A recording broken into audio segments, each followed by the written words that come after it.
Allô gang, comment ça va aujourd'hui? Donc, troisième journée de capsule de s'entraîner à la maison. Donc, aujourd'hui, il fait beau, on en profite. Donc, je vous ai fait un petit entraînement un peu à l'extérieur aujourd'hui. Donc, je vous invite fortement à utiliser cette méthode-là. Il fait beau, on en profite, on fait le plein de vitamine D en même temps. Si vous connaissez pas encore vos bienfaits de la vitamine D, là, ben, je vous invite à aller scroller un peu sur ma page pour voir les bienfaits que je vous ai illustrés le 24 février dernier. Allez voir ça, c'est super intéressant. C'est une médication naturelle qu'on devrait utiliser davantage dans notre vie. Donc, aujourd'hui, l'entraînement à la maison, je décide de sortir un peu du typique. On s'en va dans les parcs où il y a les stations. On utilise des stations qui sont déjà préconçues pour s'entraîner. Moi, je vais vous montrer à la maison, dans votre cours, comment est-ce qu'on s'entraîne, comment est-ce qu'on rend ça rentable sans avoir à se déplacer. Donc, vous allez voir aujourd'hui, là, je vais vous proposer plusieurs façons de le faire. Que vous soyez débutant, intermédiaire, avancé, c'est pour tout le monde.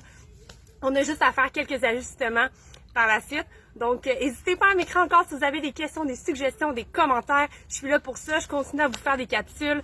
Donc, n'hésitez pas. Bon entraînement. Commençons d'abord avec les fentes marchées. Important, gardez le tronc à la verticale et bien pousser avec les deux jambes. Vous pouvez les faire sur place ou encore de façon marchée comme dans la vidéo. On poursuit avec les chassés, donc chassé latéral. On veut maintenir une position basse et effectuer le saut en chassé de chaque jambe. On peut enchaîner avec le deadlift. Ici, on voit dans le sac, il y a plusieurs cannes afin de pouvoir mettre du poids. Pour les plus avancés, je vous suggère le kettlebell swing. Cette fois-ci, c'est un sac et non un kettlebell.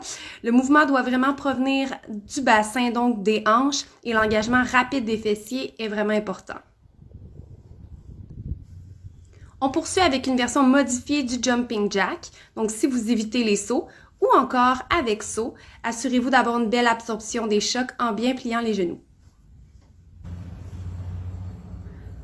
Shuffle sur place. Donc, on veut une position squat, piétiner rapidement sur place.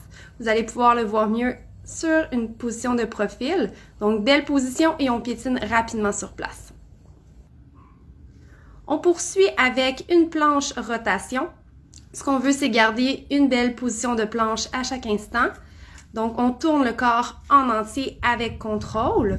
On peut également ajouter un petit défi en ajoutant un push-up à chaque répétition. La position doit toujours rester belle et le bassin reste en lien avec les épaules et la cheville.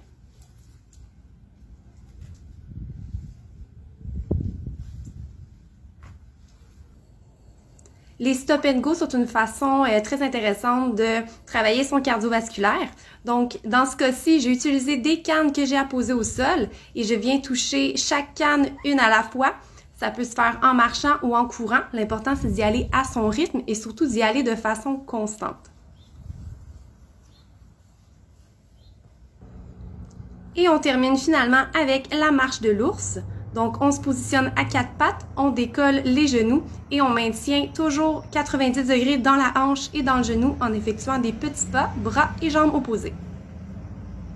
En espérant que vous avez apprécié l'entraînement, donc je vous suggère 3 façons de le faire. Donc, version débutante, intermédiaire ou avancée, le tout sera écrit en commentaire. N'hésitez pas à m'envoyer vos photos, vidéos, je veux voir est-ce que vous l'avez testé, est-ce que vous l'avez essayé, montrez-moi ça. Donc, partagez un peu vos expériences, puis si ça peut permettre à d'autres gens de se motiver, puis à bouger en cette période d'isolement, ben let's go, on s'encourage.